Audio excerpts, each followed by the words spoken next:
Hello and welcome, my handicapped spiders. How you doing this wonderful day? It's Super John Bombo here. And I've got some real stuff to talk to you guys about today. First of all, I wanted to apologize to you guys, actually. I want to let you guys know that I feel like I've been a little bit lazy with my videos, and or maybe laziness isn't the right term. Busy, consumed with things going on in my life. Kind of the jumble of everything. So I just want to give you guys a quick apology and just say that I'm working on things, but I'm still going to probably be pretty busy in the next week or two, so I'm going to try to get my videos out for you guys to the best of my ability. But in the meantime, I just want to say thank you to Jason, my editor. I don't really shout him out all that much, but I just want to say a big shout out to him for kind of keeping things together for me, and hopefully we can keep on getting videos out for you guys and making you guys as happy as we possibly can. I want to be straight with you again and say that I very well maybe miss the videos on this upcoming update. I don't take very many vacations in my life, but this year is the year that I have to take a lot of mini vacations. So this is kind of like story time with Chris, I guess, but what we want to do is, I'll try to jumble it up a little bit, because what I want to do is I want to try to show you guys the power of the Alchemist, and why you should possibly never build farms. Ever.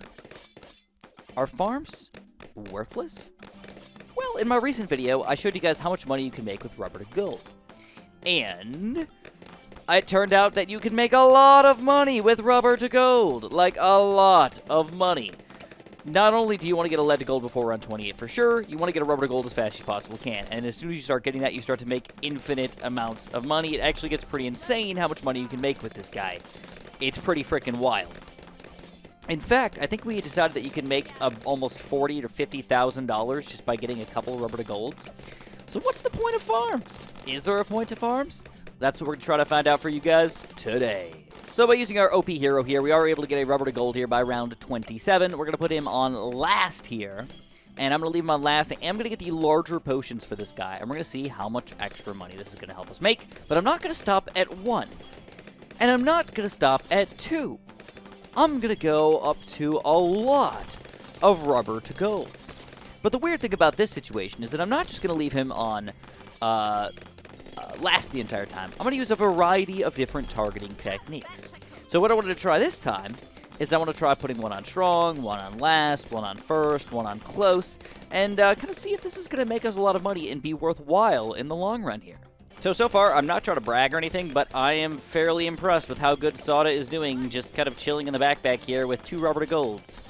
Doing all the rest of the pops here. That is pretty straight up ridiculous here. What I'm going to do is I'm going to chop this guy down. I am going to get a ninja, and I'm going to alchemize all both of these guys together here, and I'm hoping that that's going to be enough to get me through the Moab class Bloon.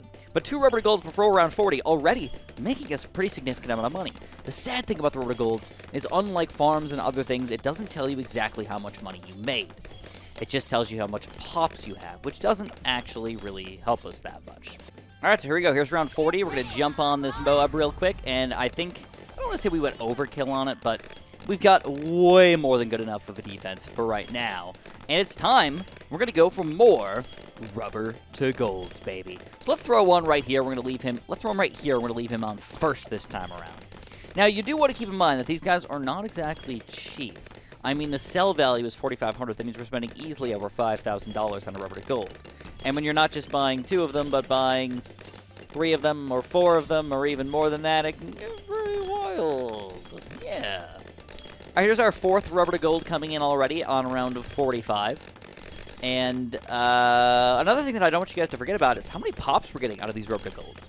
It's not insanity. It's not like, oh my god, they actually own. But they are getting a lot of extra pops over. I mean, we've got 4,000, 3,000, and then this guy we just built on, like this round, he's already got almost 400 pops here. So he doesn't do nothing. I think that's important to remember. All right, let's keep going. Let's get another rubber to gold and put this guy on first. I want to kind of chase this way. And I'm going to do another one, and we're going to put him on first as well. Any of these rubber gold balloons that end up leaking through down to here, I want to throw it out at them again. And I'm going to build another rubber to gold kind of near the bottom down here because we can pop a Moab class balloon. I want to make sure that we've got the ability to pop the ceramic balloons inside of there as well with our rubber to gold. So we are going pretty ham on these rubber golds. I will 100% admit that rubber gold fiesta going on right now. But so far, I gotta say, it's going pretty gosh darn good. All right, here's a Moab coming out again. You can tell we do rubber to gold them anyways. I think we rubber to golded every single balloon inside of there. Now the question is, what do we want to do? And what I want to do is I'm going to do something that's a little bit simple. I'm going to go for a permaspike in the back and just say any balloons that are going to sneak through this defense, I want them to get permaspiked in the very back of this map and take them down. Ooh, another thing is they don't have cam detection, so I do want to get them all cam detection here. That is a little bit more money invested. And I can get the jungle drums, though, which is going to make them make us more money, hopefully. Very intense here. All right, check this out, by the way. Round 59 is coming up, and I want you guys to just look at this money amount right here. Because round 59 is a bunch of lead balloons. They're camo leads, which are usually a problem, but in this scenario, it's just a money fiesta. Made an extra, like, 3 grand off those leads right there. What? And that allows us to afford a permaspike with... let's do the fast production, even fast production, and then what I'm going to do is I'm actually going to alchemize this guy as well. And we're going to just get him up to acidic fixture dip, berserker brew, and stronger stem. And I think you guys are going to be amazed with how great of a job we're doing. But I'm realizing now we are running into a smidge of an issue, which is that we don't truly have a good amount of Moab popping power, and we're getting to the point where we are not hitting every single balloon with our rubber to gold. So we're going to have to be a little bit careful with that by getting something that can pop glass balloons. Ooh, round 63 already. We're actually getting pops on our permaspike. All right. I mean, that's what he's there for.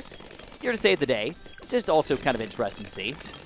All right, so I'm starting to realize that these Moabs do cause quite a few issues with your rubber to gold. So we're going to buy a few more rubber to golds kind of spread out right where I'm going to try to pop my Moabs, which is right next to my arcane spike. I've also got my arcane spike on strong. He's going to hit the Moabs pretty much as his main goal here. So he should kind of get us through everything. I don't know if these rubber to golds are literally just wasting rubber to gold power at this point because I'm going too many of them. But I'm going to assume that they are still being so effective, it doesn't even matter if I go overkill. We're making that much money over here. And in the meantime, while I just kind of watch these guys own, let's talk really quick about where I'm going this weekend and going this year, because I don't tell you guys too much about my personal life. I try to tell you guys stories and kind of fun things going on and all that stuff, but I don't tell you guys that much about my personal life. The main 3 things that I've got going on this year, main. I say main because, like, there's a lot going on with this and a lot more than I ever even imagined. But I'm getting married this year. So that's obviously pretty important. That's like 3 or 4 days of my life just kind of, like, gone. But in addition to that, I've also got a bachelor party planned this year. My friend's planning my bachelor party. I don't know anything about it right now.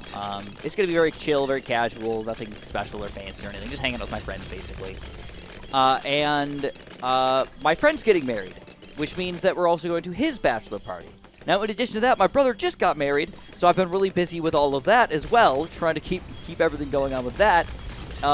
And that meant I was busy with that for like 3 or 4 days. So I'm absolutely habersmacked right now. I don't even know if that's a term or a word, but it sounds like it makes sense, so we're going with it. Ooh, round 76.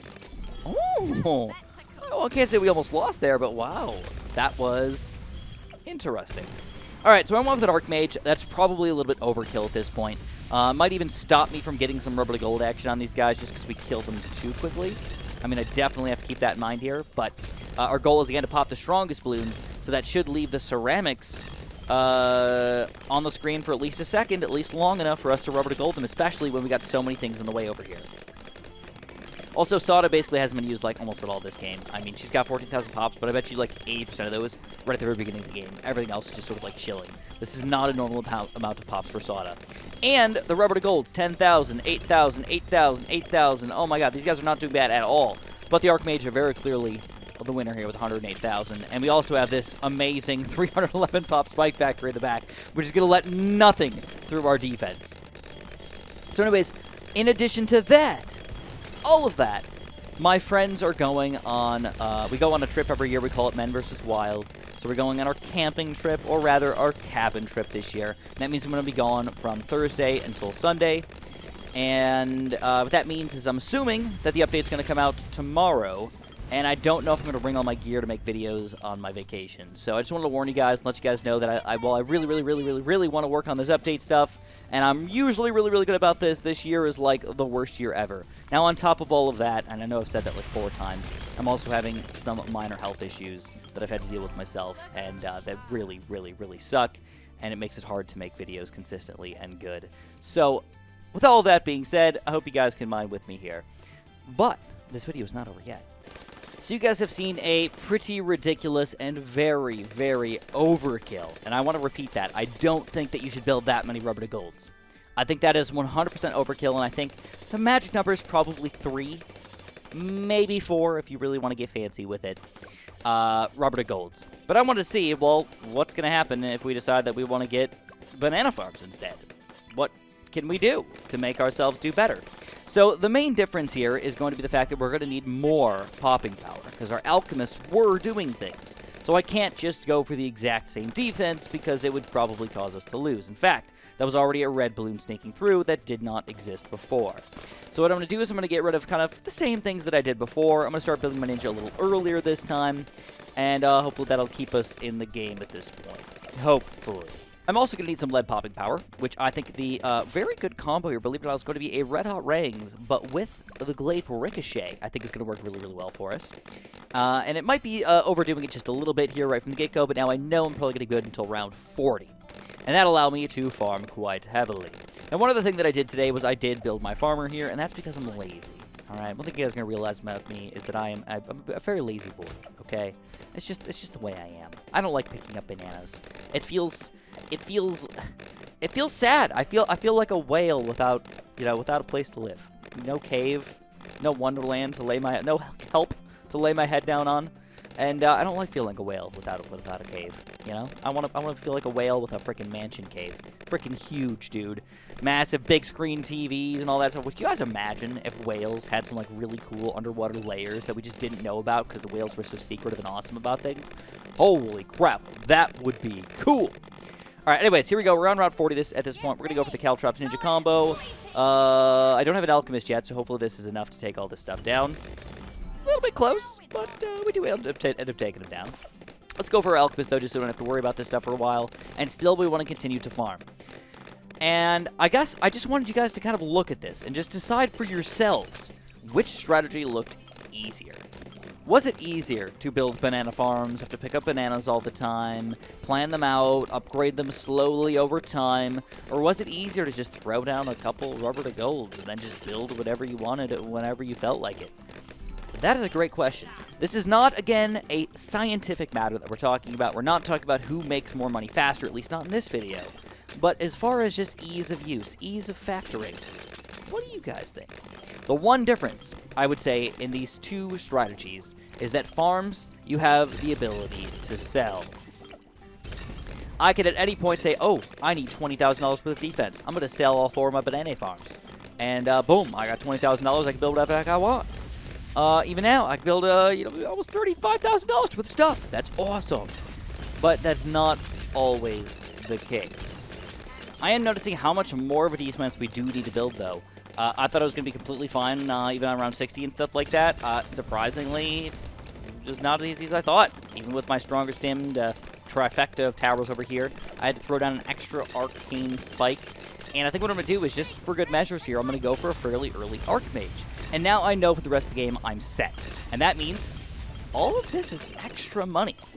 So if we really get down and think about it, I think, personally, you make more money if you just go full banana farms than going full rubber to golds. I think it's pretty obvious how much more money you make. You will win.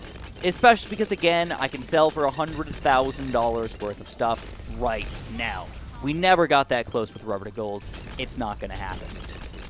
But I guess to really conclude this video, I have to let you guys know that the combo play is still probably the best play. Get 1 banana farm to start to make some extra money because it's really cheap and easy to get. Then build a rubber to gold before round 28. Then, very quickly, build another 2 or 3 rubber to golds, and then switch into banana farms for the rest of the game if you want that extra cash.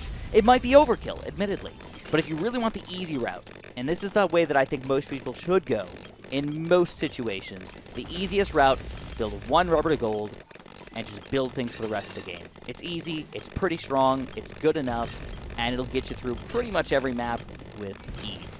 Only time this is not going to work is obviously on chimps mode, where you cannot make any extra money. So keep that all in mind. Hopefully this all works out for you guys, and hopefully this video helps you guys in understanding why maybe banana farms are not the thing that you should be building anymore. If you guys have any questions for me, leave them in the comments below, and of course, have a super duper delicious day.